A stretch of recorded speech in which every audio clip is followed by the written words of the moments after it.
Ladies and gentlemen, my name is TotalBiscuit and welcome to my After Hour Lounge. Today we're going to be kicking back in a nice big velvet chair that's curiously racing shaped with a tall glass of Redout. This promises to be a futuristic racing game inspired by titles such as F-Zero, Wipeout, and POD. A lot of games have claimed that. Most of them don't really get it. Here's the thing about Redout. From my experience with it so far, after about an hour's worth of play, I want to get more and more and more of it, because this really does feel exactly like the game that I was looking for when it came to a spiritual successor to Wipeout. Now, I used to love Wipeout. I thought Wipeout was a phenomenal game, great soundtrack, awesome aesthetic, and this great feeling of drifty, zero-G racing. And more to the point, tracks that weren't flat. It's a big problem with a lot of games that are trying to emulate that title. They didn't realize verticality and changes in the pitch of your car/aircraft incredibly important. That's what really made that game stand apart from other futuristic racing games at the time.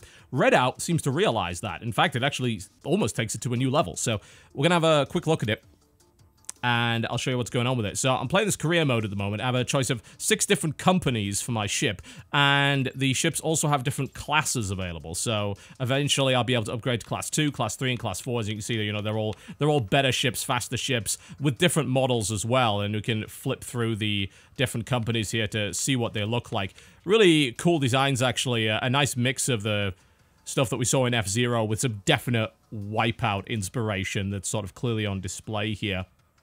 Not an ultra-detailed aesthetic, but a nice-looking one nonetheless. Now, you can also upgrade your ship in each class. So, if I wanted to, say, upgrade the speed and the turbines and all sorts of things like that, I can spend money in order to do that. You earn money through the career mode. Even if you actually lose a race, you still earn a little bit of money. So, that's always nice to have. Add a little bit more grip to it. We can give it an energy upgrade as well. So, that's a much, much better ship right now. You could even mess around with the color as well. So that's a profile right there to check stats. And now, there's a power-up system in this game. You might remember Wipeout had pick-up power-ups. This game does not. You actually start with 1 active and 1 passive power-up, and you can upgrade those as well up to 4 times. So you can take different power-ups for different races. So there are 7 different types of races in the game. And if you're feeling like you're not really getting along with a certain power-up, you can switch it out for something else. For instance, let's go with... I'm behind a lot. Let's get the slipstream enhancer. So that's going to allow me to hopefully play a little bit of catch-up right there. And I have the energy drainer, which is an active weapon which will drain energy from the opponent, give it to me, and I can use that to boost. Alright, let's dive right in. So you've got a bunch of different events that unlock as you go forward in the campaign, and let's see what's going on with it. You might be impressed. I was very impressed. I certainly hope that you guys will be as well, because aesthetically this game is gorgeous. They use an aesthetic that is perhaps less detailed than other games, but the game has this feeling of speed, incredible speed, that is difficult to capture in a lot of games that have tried to ape the F-Zero and Wipeout formula. This game feels fast. It reminds me of Fast Racing Neo that was a recent release on the Wii U. That game felt fast as well. But you've got this awesome element of verticality and different heights on the track almost all the time. Not wiped out there, unfortunately. And you have to constantly adjust your ship to make sure that you don't run the nose of your ship directly into the ground. Now, the way that it controls pretty much requires a analog controller. I'm going to warn you of that right now. You need one, because you need both sticks. You steer with the left stick, and then you can pitch up and strafe and slide with the right stick. Now, the game promises you can actually go around every corner in the game without braking, if you control your ship correctly. You just use the brake right there, and that generally cuts in and gives you a little bit of a drift as well, but it really slows you down, and the game encourages you never to hit the brakes. And you do that, again, by adjusting the angle and the strafe and adjusting the nose of your aircraft there to gain true maximum speed. I don't know if you can call it an aircraft, a hovercraft, whatever you want. Outside of that, you also have a boost, which I can utilize right there. The longer you hold the boost down, the faster it will make you go. So it actually does encourage you to try, where possible, to charge the boost up to maximum and then hit it all at once on a big straight. So learning the tracks is very, very beneficial there. And we're in last place. The AI is not easy in this game. I want to point that out. I'm trying desperately to catch up and not doing an amazing job at it. Because honestly, I'm awful at the game. I really, really am. But that doesn't mean that I'm not enjoying it. I love the way this feels. The sheer feeling of speed. And it feels like you are actually controlling some kind of futuristic hovercraft and not a car that's floating. That's another key thing that a lot of spiritual successors to this particular genre have not managed to do well. To get the feel that it's really a hovercraft, that it's not a car. It's the pitching up and down, the sliding feel that I think is what really allows that to happen in Redline. That was a colossal failure, but at least they give me a little bit of cash for that. Not too bad. I'm sure we can do better next time. The game is not particularly forgiving. I've noticed that it can be quite easy to get spun around, which will absolutely ruin your day, or indeed get your hovercraft destroyed, although you can upgrade your hovercraft to make it a little bit more durable. If you were looking for a very weapons-heavy combat racer, this is not what Redout is. You know, it has elements of that. It has those power-ups that you can use. There's an EMP and the energy drain and a couple of different things. But it is much more focused on pure racing as opposed to that. It's focused on maximizing boost. It's focused on really learning the tracks.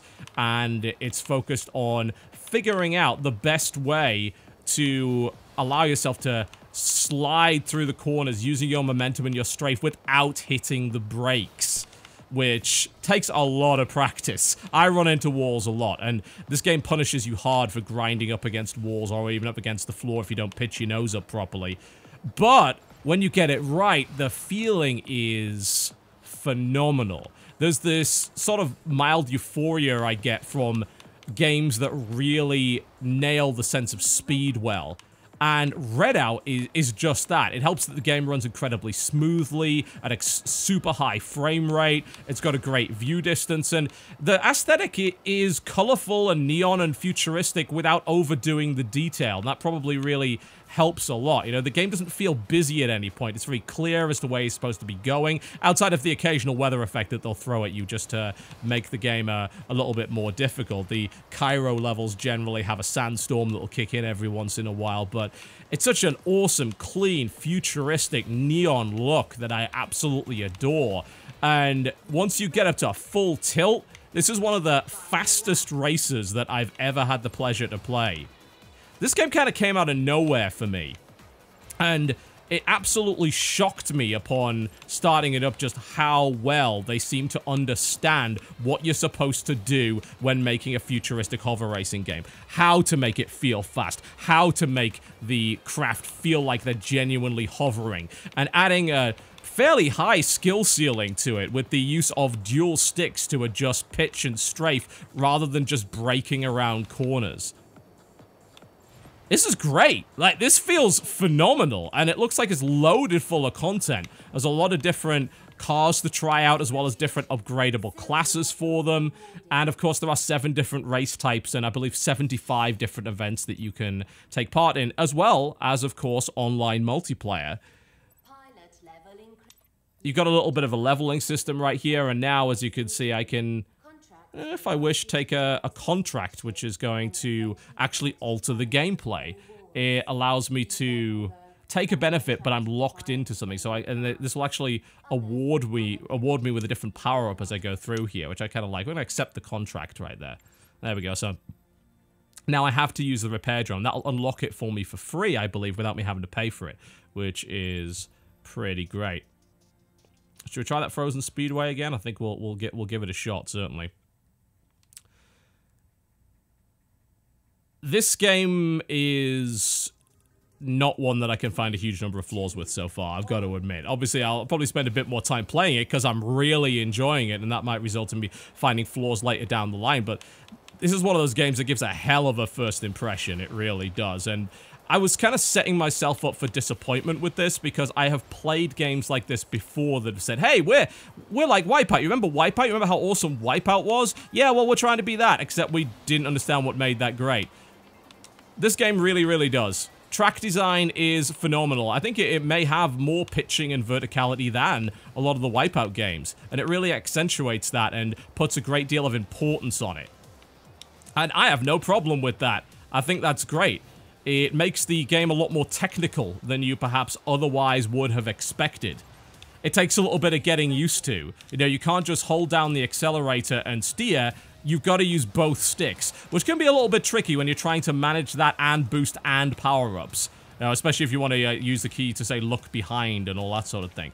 By the way, this game also has VR support. I have not had a chance to play it in VR as of yet. I was having a few difficulties getting it running with the Oculus, but I can imagine that the sense of speed in VR would be either vomit-inducing or an incredible experience. I'm hoping the latter.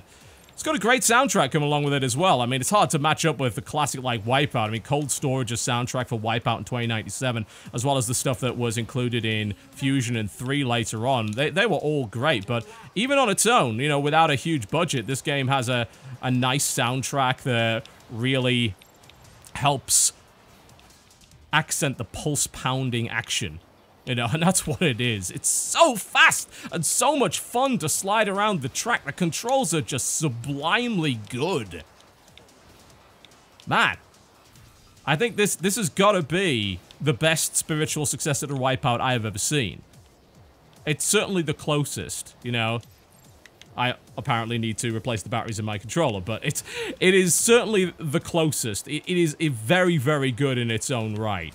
It really is. It's certainly paying homage to those games of the past, but it does it so damn well. I'm hugely impressed with Redout right now. Really impressed with it. It is something that I would highly recommend that you have a look at. If futuristic racing is your thing, this game is absolutely my jam, and I'm certainly hoping that it will be yours as well. This game deserves success for being so damn good at what it does. It takes some serious development chops to try and emulate classics like that, venerated, legendary titles like F-Zero and Wipeout, and actually freaking nail it.